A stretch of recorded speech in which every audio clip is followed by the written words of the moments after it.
In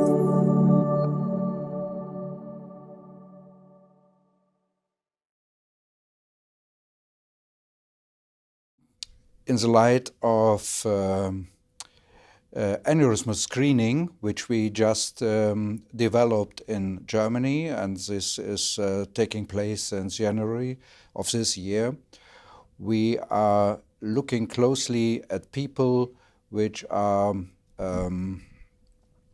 probably overtreated. So we, as from clinical practice, we know that even small aneurysm can rupture. So below the threshold, diameter threshold of 5 or 5.5 centimeters, and even big aneurysm can be stable over time. And so you have a certain amount of people which are undertreated.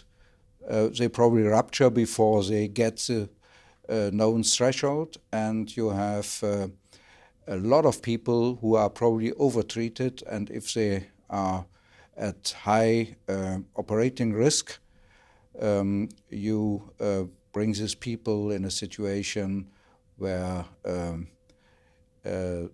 they probably die from your treatment.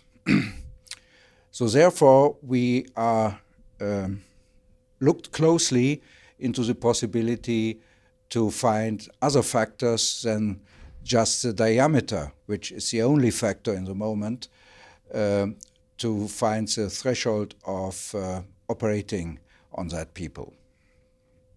And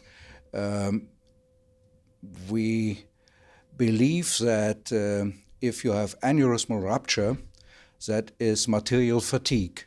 So the wall of the aneurysm will not withstand the internal pressure, so this aneurysmal rupture. So it's logical that we look into these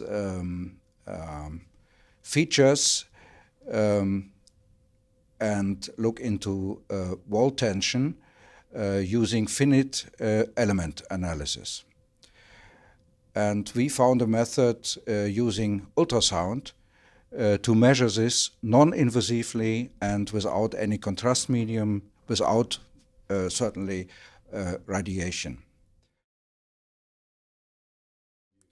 So we are using ultrasound, a special technique which was developed for looking at the left ventricle, where you can, so it's called the speckle tracking, ultrasound of very small portions of the wall, and where you can identify all the tensions, vectors, and you can measure the transmural pressure between these speckles.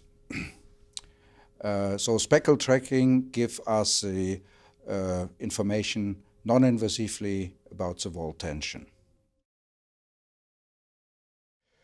We have so far about 50 people with aneurysmal disease, which we have the full data set. Full data set means we have the ultrasound information, we have the operative findings, and we have we get certain points of interest using this ultrasound technology, and we identify them during the operation, take the samples at that point of interest out and get it on a bench and test again biomechanical properties on the bench, and compare these biomechanical properties to the ultrasound findings. And we found there is a very high correlation.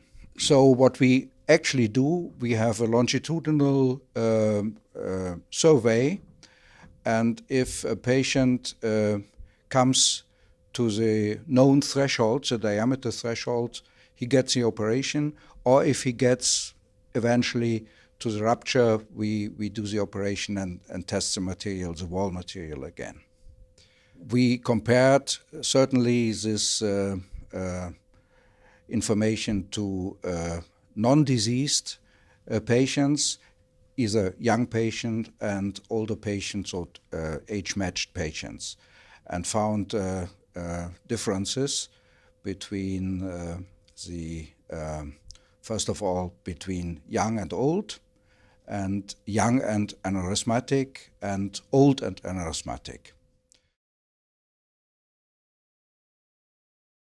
Yeah, so the ultimate goal is to find a certain threshold of biomechanical properties of the arterial wall where we find it a certain risk factor for rupture. So that would be an additional information to the diameter information which is used till now.